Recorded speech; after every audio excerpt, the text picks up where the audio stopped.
Yeah, yeah. Cool. So, hi everyone. Welcome to another webinar, the first in the new series of the CERN container webinars. Today we'll be talking about how we started managing OpenStack and the OpenStack control plane with Kubernetes.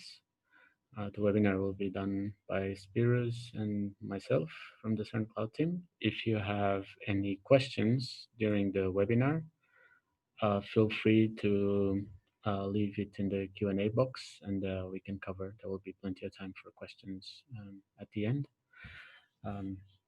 So we'll start. We will restart the webinars now weekly. We already have quite a few aligned until the end of October. So yeah, take this time as a slot, regular slot for these events. So today we'll talk about managing OpenStack with Kubernetes, and I'll pass the word to Spiros to start with the outline. Just a bit about us. So I'm Ricardo. I'm a computing engineer in the CERN Cloud team. I focus mostly on containers, Kubernetes, and networking, and I also do some work on integrating accelerators and using them for machine learning workloads. Yeah, I'm Spiros. I'm also a computing engineer in the cloud team.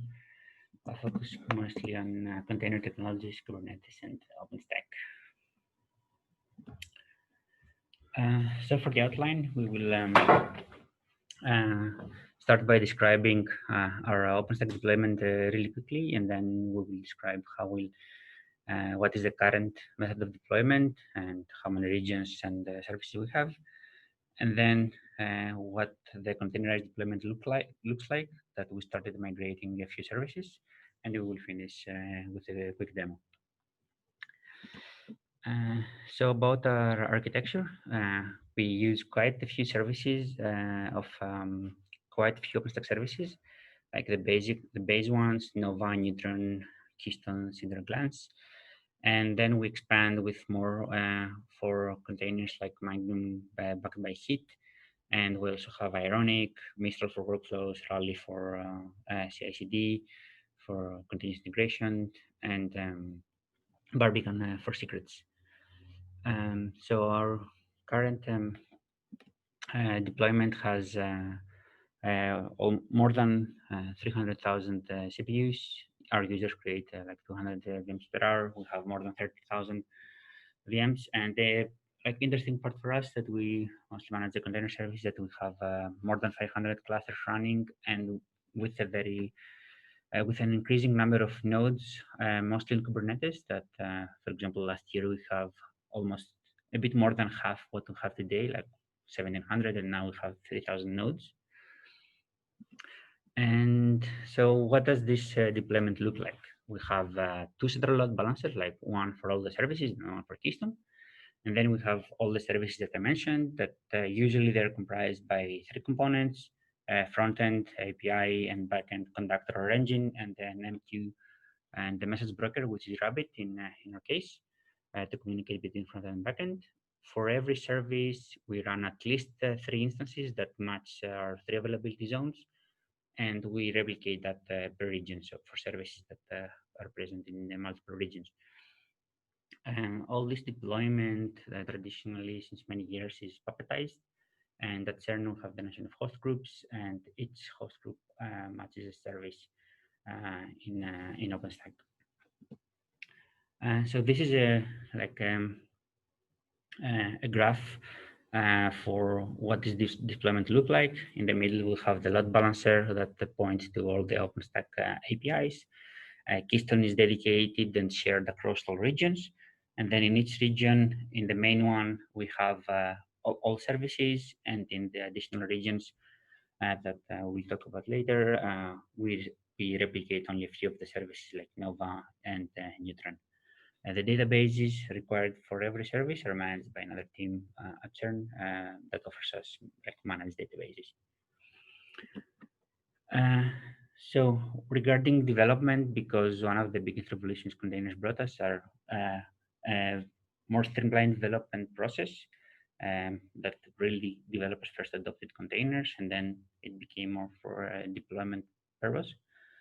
So Currently, what development and deployment looks like, you develop features locally or in a development server, then you push to some Git repo, in our case GitLab, you run the tests locally or in the CI, and then you build RPMs in Koji, in our case that we use CentOS. And then each host needs to be like updated with the new RPM when we release. For configuration management, in our case with Puppet, but also is true for people that use Ansible, usually they have dedicated repos for the configuration. And in our case, we have repos for the modules and then other repos that we hold the configuration of that module. So the workflow looks like the user pushes, let's say it's a software change. I go to Git, CI with unit test is running, and then it builds the RPM in Koji. And then the VMs every 24 hours or triggered manually, they install the new software. For configuration changes, again, you push to Git, there's a merge request and some review process, and then when you merge to the stable branch, the code is synced to the Puppet master, and then the Puppet agent runs every 1 hour and applies the configuration change. The one of the cumbersome parts of this process is that if you want to do something fast and be fast-paced, you must apply the configuration per server. So you need to use a tool for distributed SSH, Bash script, or Ansible, and then execute something on the node like yum install or yum update or something to run Puppet. So this doesn't scale really well when you have, in our case, 8,000 hypervisors and hundreds or many tens of VMs running the control plane of OpenStack. So now moving to the containerized deployment, it's relatively similar because we were already using Git for everything, for code and for configuration. So what you do is, again, you iterate locally, you do your builds and tests, but then when you push with all the other artifacts, you also have the container image that is pushed in the registry. And here we also link specifically for Magnum, what is the CI that has both RPMs and images. So on tag, for example, we release an image when we push to Git, and the image is pushed to the registry. And for this to be updated, there are, in our case, when we release a new tag, we need to update also the configuration. So we push the Git to the repo that holds the Kubernetes manifest or charts with Helm, as Ricardo will explain later. And then every 5 minutes, there is a sync from the cluster to the Git repo. And then Kubernetes is comprised by a big set of control loops, but these changes get applied immediately, almost immediately in all nodes. The big difference, as you can see with the chart before, is that when you want to trigger something either manually or periodically, this is done once per cluster, and then the control loop inside the cluster is responsible on applying the configuration or the new container images in all nodes. And then you have only a few clusters, and the sync is much faster, and you have like a central view of all the components in one place from the cluster control plane. So summarizing again, the most important part for us is that instead of managing nodes, we manage deployments, and every deployment is declaratively described in a manifest for Helm in our case. But other improvements are we can consolidate resources because in the past we were not only using VMs for isolation for security reasons, but also to have a deployment that is more like microservices. But this creates overhead when you use VMs. In our case, we can simply pack more services in the same nodes, and containers are great for this kind of isolation. And then in more advanced subjects, auto-scaling is very important because we can have custom metrics, and then because of the load that fluctuates during the day or during the times of years, we can scale up and down very fast and even automatically. And last, which is the initial point of containers, is that development, the development process is streamlined, and you can have like the same environment either in development or in production. And I will pass to Ricardo to describe more in depth the containerized deployment. Cool. So I'll build on this slide from that Spears already went through. So again, the key aspects reminded. We are managing deployments, and these Kubernetes deployments have all the information that is required to not only deploy but manage the full lifecycle of the applications. This is a big difference compared to traditional configuration management, where you have to do like each node will fetch its profile and it will contact directly the the config management tool that you decide to use. This consolidation of resources, the ability to auto scale because you have all this extra information about the deployments, and Kubernetes keeps an overall view of the whole deployment. Then log and metric collection because we already have this well integrated, and Spiros mentioned also speeding up dev to production lifecycle. So I'll try to go a bit into how we do this. It's kind of a big uh, set of services, different services. So we won't go into a lot of detail, but hopefully this will be a good idea also for other applications that want to do something similar. So our containerized deployment, we have a single cluster that serves all our components. This includes serving not only all the services, but all the services for all the regions in our OpenStack deployment. This cluster is highly available, meaning it has multiple masters, and we have nodes split across multiple availability zones. Then one interesting thing is that because we want to do this transition from virtual machines to Kubernetes cluster, we actually expose the services using an external load balancer that has a virtual IP, and this is what goes into the catalog of OpenStack. Each of these load balancers then has a listener per service per region, and we'll go a bit into detail of how that looks. Each listener is backed by a pool, and this pool contains all the backends that can serve these endpoints. And in this case, basically, the members of the pool are the individual nodes in the Kubernetes cluster. All this thing. So if we think of the load balancer instance and the listeners and pools, to create them is pretty static because we have a fixed set of services and regions, or they don't change that often. What is complicated is the management of the members of the pools, and this is what we gain a lot by automating. So this is managed by Kubernetes itself. We define the services as service type load balancer, meaning that whenever the cluster auto scales up or down or nodes die, then the pools in the load balancers are automatically updated to match this. So this is kind of a pretty heavy slide, but hopefully it's in reality it's not that complicated. So in this case, I tried to describe how we use the load balancers to expose our services and have this flexibility of also adding virtual machines. So you can think of our OpenStack deployment having three regions. So I mentioned region A first, and it has a virtual IP that goes into the Keystone catalog. Then we have region B, that has another virtual IP, uh, another entry point for the catalog, and then same for region C. Each of these regions then has a listener, which is this line here, and it will have a listener for each OpenStack service. So if you are familiar with OpenStack services, you will probably know that the port 9511 is the standard port for the Magnum service, and 8004 is the standard port for the heat service. So this is what we are representing here, exposing two services.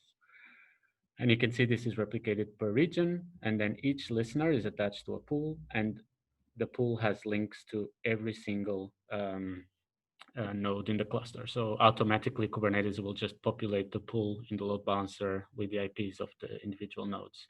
One important thing here is that even if we expose the standard port for the service in the load balancer, in the listener, the services in the cluster are running using node port with the service type load balancer, but in reality, this is done using a node port. So you have these very high ports, which will be specific for each service. So you can actually have multiple services or even multiple instances of the same service. Say you want multiple regions of Magnum running on the same node, this is possible because each node port is actually different.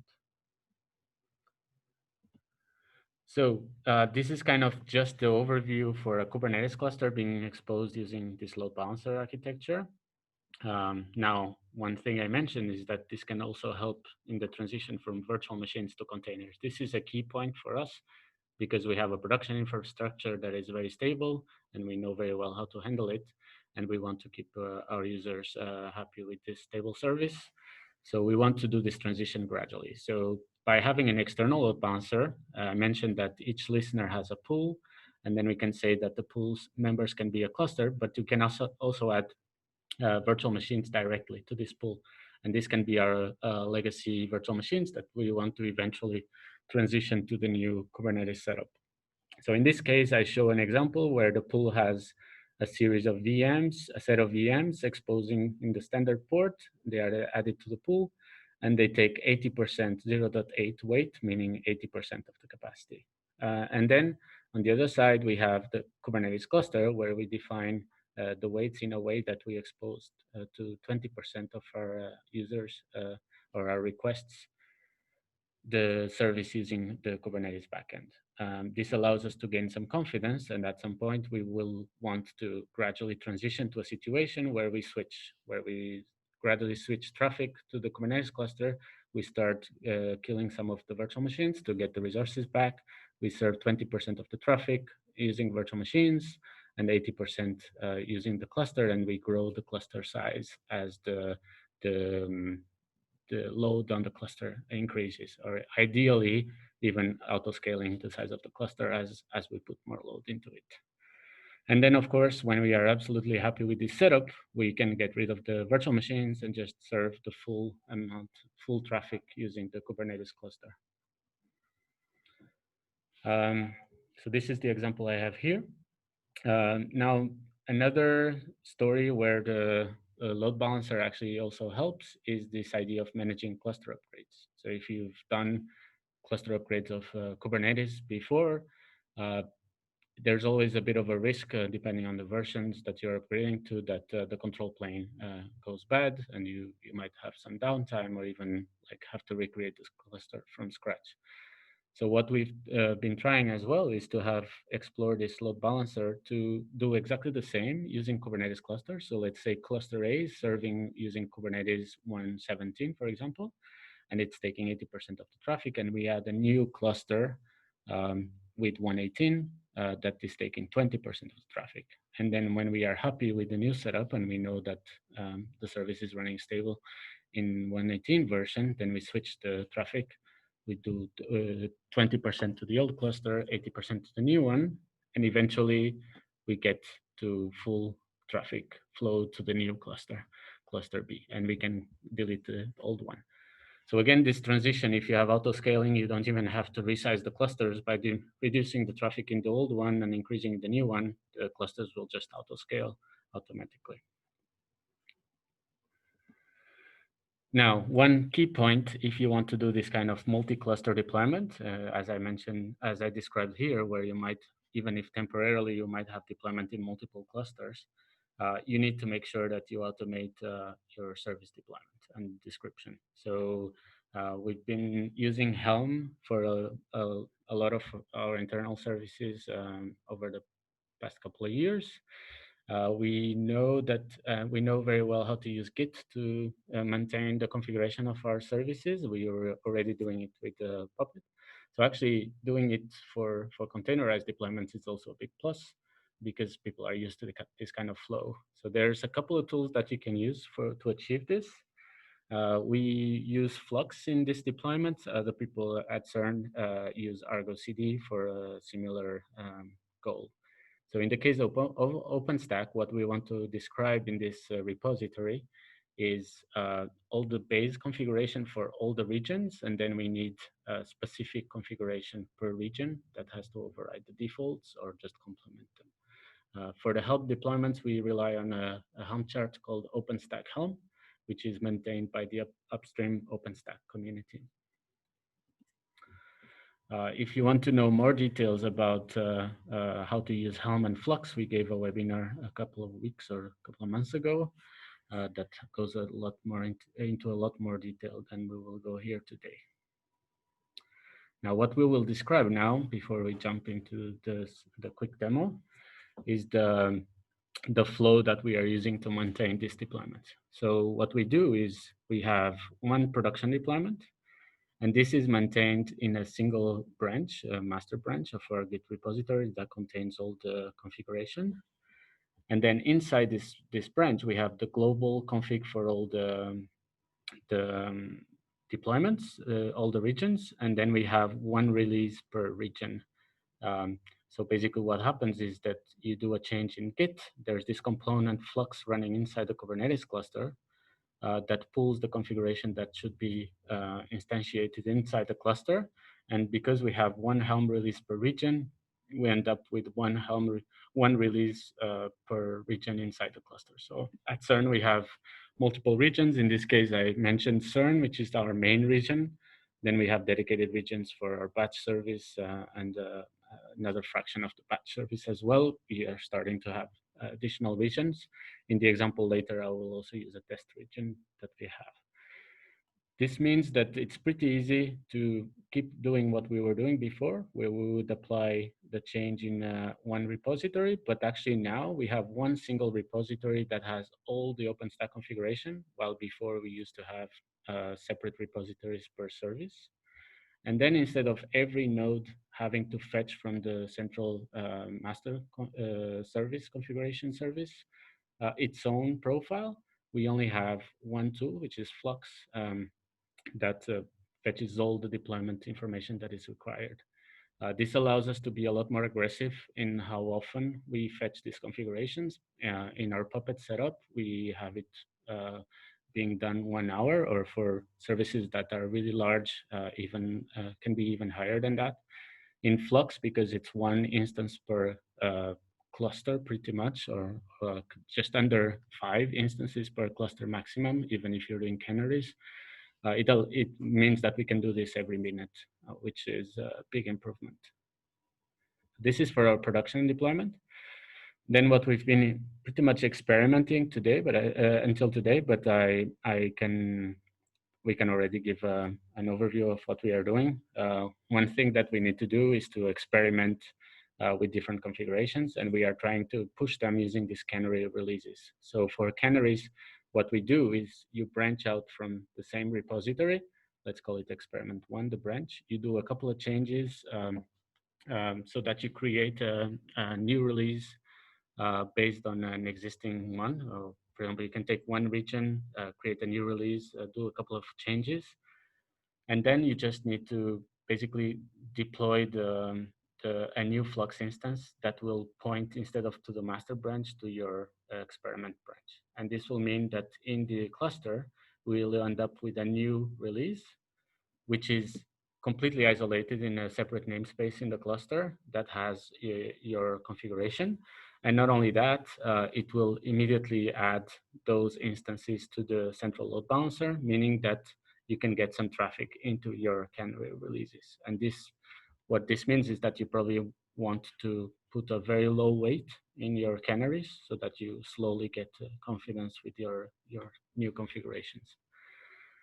And then a separate developer could do exactly the same by having another branch, deploying a new Flux instance pointing to that branch, which ends up in a separate namespace, again isolated, but getting some of the traffic from the production users.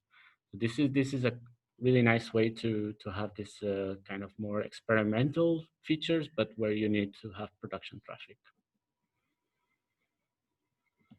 Okay, so I think we jump to the demo from here. So we can start by describing the chart we have. I'll pass to Spiros to go through it.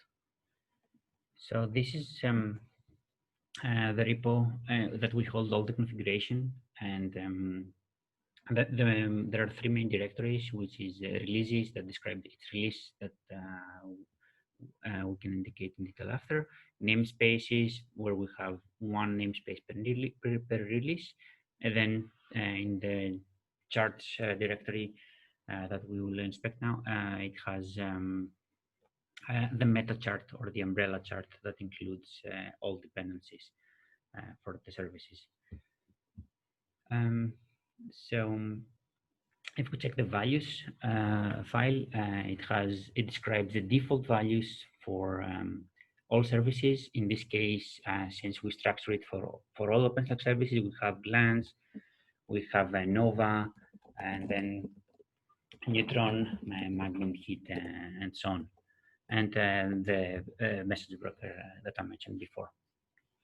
And then if we go back to the releases, we can see that here we have specific values for deployment. For example, in Magnum T that we will use for this demo, we use only values for Heat and Magnum.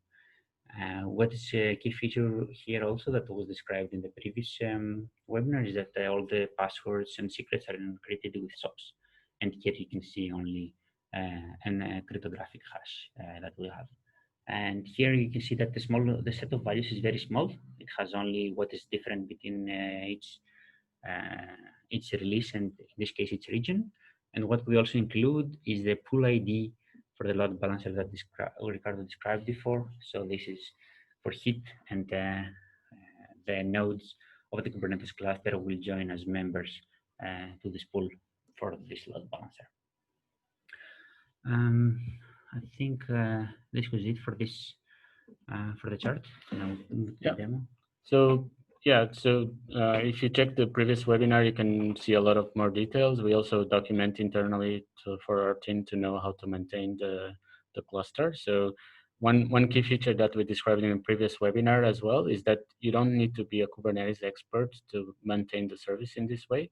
All you need to know is where and which values to change, and this is automatically applied in the Kubernetes cluster.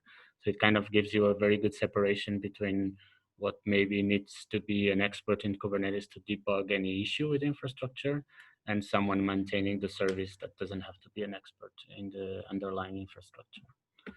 So for this demo, so we'll jump into kind of a live demo.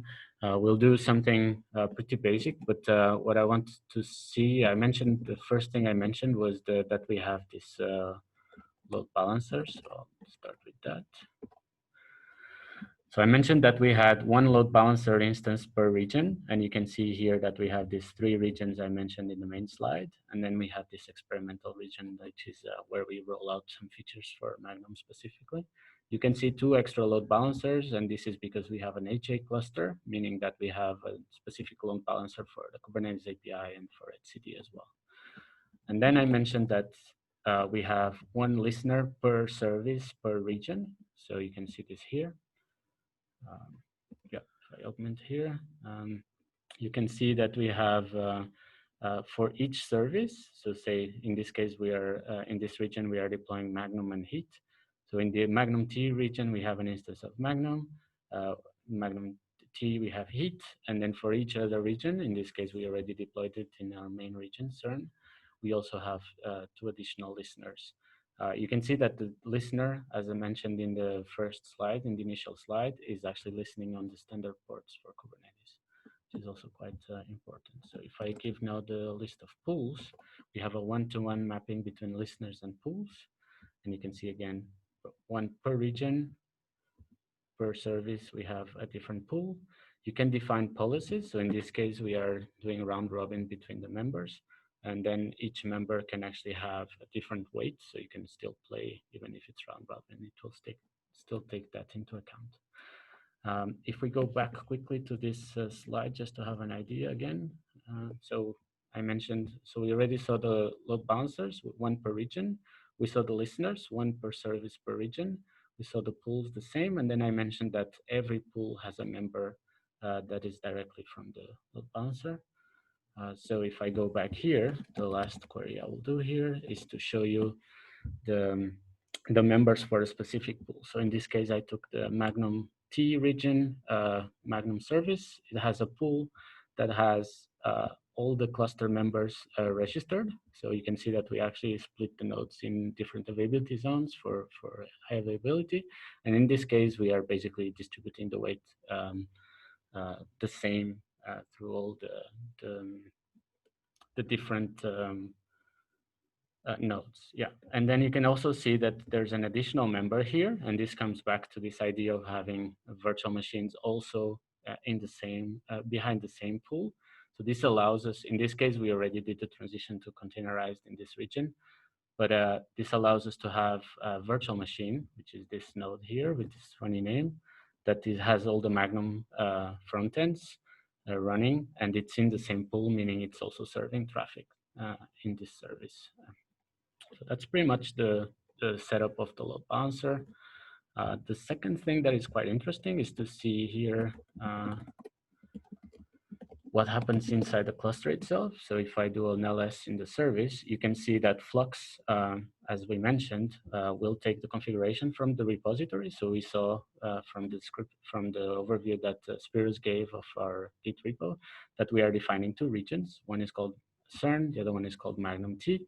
And this is what's instantiated into the cluster. So we have one Helm release per region, and then behind we have all the services. So if I do list the services in the Magnum T region, so you can see that there's a separate namespace for each of the regions. So we can see here, if you're familiar with OpenStack, you can see that in Magnum T we are enabling both heat and Magnum. You can see the heat API, the heat engine, the CloudFormation API, and then you can see the Magnum API and the Magnum conductor. And you can see that this is totally isolated. If we would do the same for another region like CERN, we would see a similar set of services, but of course isolated in a different namespace. Now, to show you how this can actually work in practice, what I will do is I will start. So in this terminal that I'm showing here, I have the virtual machine that is in the load balancer here as well. So I'll tilt so that we can still start seeing the logs of the Magnum API.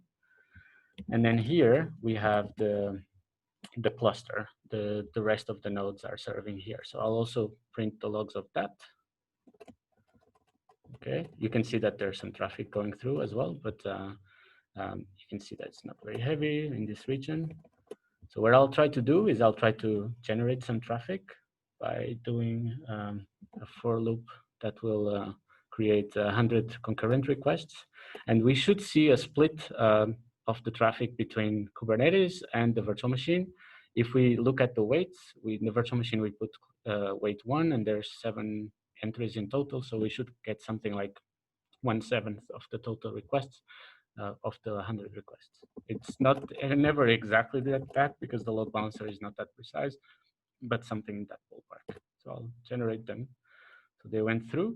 You can see already a couple of them starting to be served here, hopefully. Yeah. Yeah. So there we go. So some of them are being served. You can see my IP is this one here. And a lot of them are going through the Kubernetes cluster, and some of them went through the virtual machine as well. So some are still going through the Kubernetes cluster here, which is serving a lot more. So if we look, we can see here, not exactly 1/7, but a much smaller fraction than the total 100 requests that I've made. So this allows us to have a really nice way to migrate traffic to the new service. So if we would update the weights, we could slowly increase the load in the Kubernetes cluster. What we will do instead, I'll just wait. Yeah, this is one clarification asked by Mohammed to how we add the members in the load balancer of the cluster. Yeah, so the registration of the members in the load balancer. So there's two ways. You create a service type load balancer, and by default it would create a new instance of a load balancer.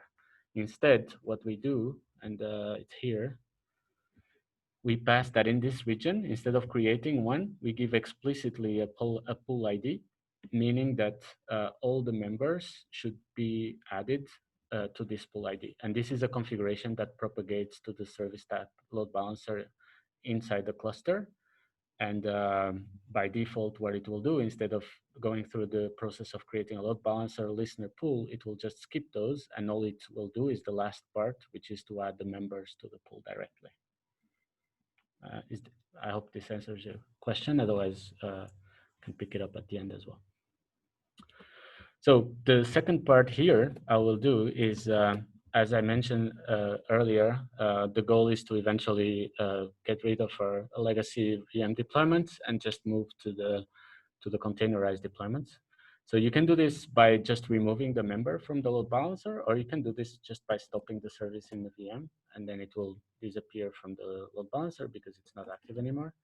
So if I list the logs here and I again generate 100 requests, we should see that all the traffic now will start going through the containerized infrastructure. So we can see it here, and no traffic is in the VM. So if you want to delete, instead of doing this, if you wanted to delete, so pool, yeah. If you wanted to delete the member instead, you could just do member delete pool name and the name of the member.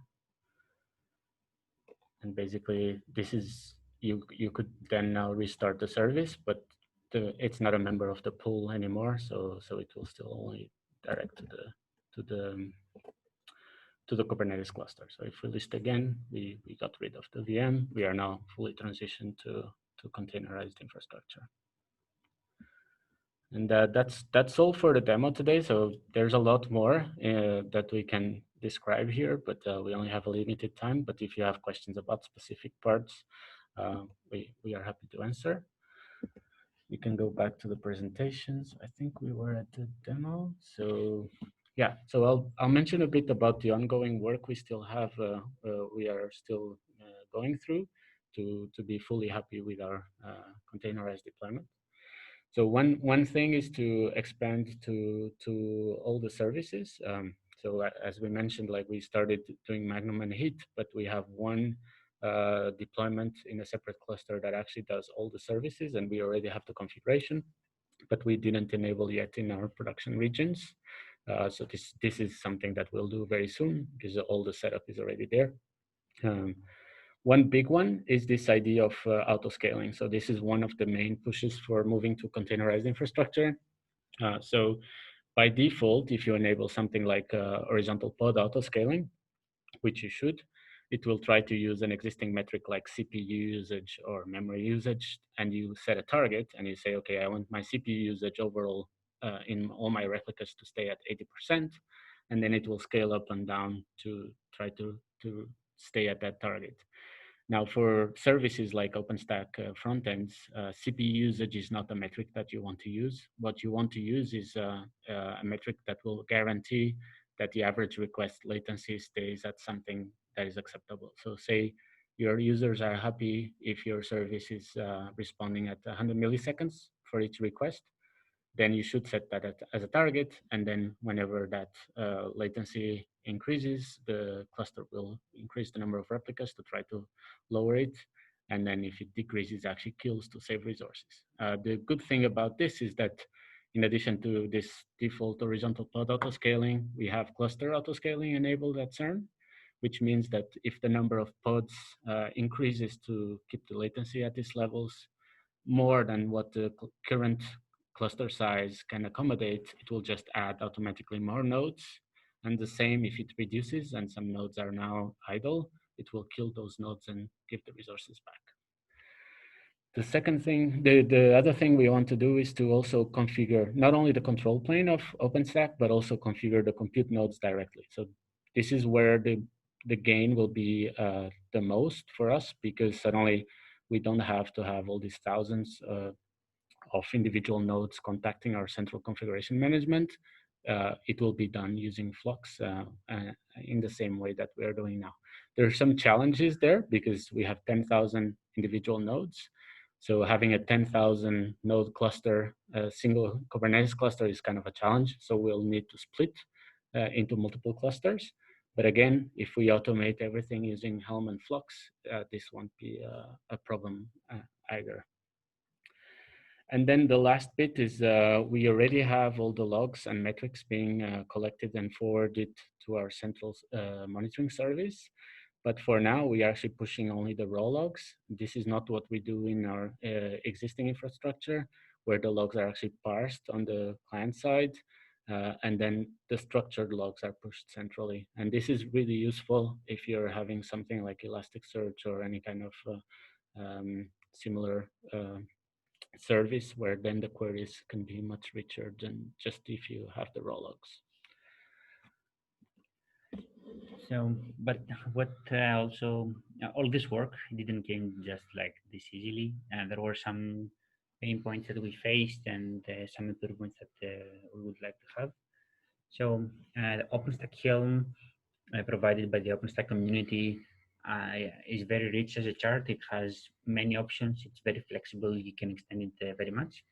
But it also included another component which was called Helm Toolkit. This was for the Helm 2 era uh, to make common how the values are structured. For example, for the transport URL that is comprised by username, password, and vhost, and the host and port, and similar for the database.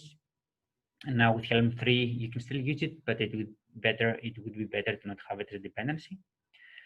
And now also with Flags, that as we explore Canary releases and more deployments in a cluster, we would like to be able to point to different branches in the same repo, or maybe even different repos, and also being able to have a granularity per release in the requirements of each release. It would be very helpful for us.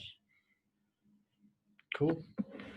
Okay, and I think that's what we have today. I hope this was a good introduction, both if you're like managing OpenStack and you are thinking of transitioning to a containerized infrastructure that gives a bit more flexibility, um, or if you're running a service that is very similar, meaning uh, something that has the traditional front ends, maybe a database behind, and a couple of other components, that you can also see this as an example of this transition from virtual machines to containerized, maybe give you some ideas of how to do things. If you have um, if you want more detail on how this configuration looks, we can also give you the direct link to the Helm umbrella chart. So I think, don't know, I think Mohammed has raised a hand. I It's guess from before. it's from before. So if you have any question, feel free to ask now. Whatever about Flux, anything else, how we do things. Okay, go ahead, Mohammed. Can also give you voice if you prefer. Can we? We couldn't find it. Uh, It says on your chat. oh, yeah. Right, the wall cluster. You mean like the wall cluster as a single member?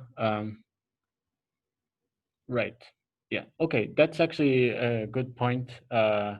So when the question from Mohammed is, can we add the wall cluster as a member of the pool, or do we need to add each node of the cluster? And this is a good point, because if we go back to this list, you can actually see that all the members, all the cluster nodes are as individual members, which means then if you have a weight 1 for each of them, it will work very well.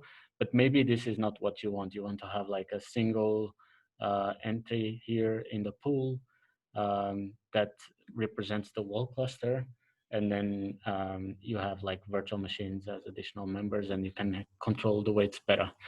You can do this, but you will have to do this by having an additional load balancer in between. So maybe if I go back to the slide here.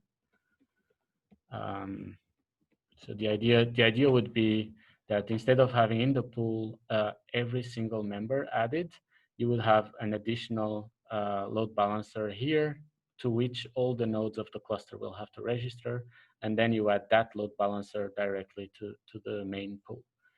This is the only way, because the cluster itself doesn't have a single endpoint where you can point your services to. They have to go through the cluster nodes for connectivity. But this can be done, and this is something that we already experimented as well with.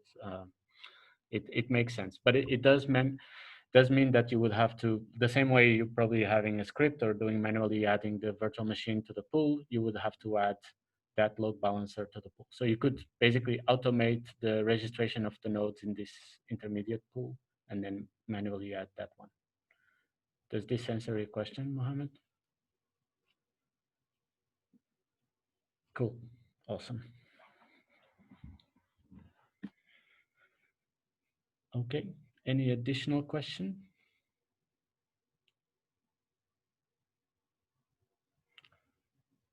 Okay. So if not, then we might do a follow-up where we will try to demo also the Canary releases and also the monitoring integration we have. This will be especially interesting for the CERN users as we use a set of central services.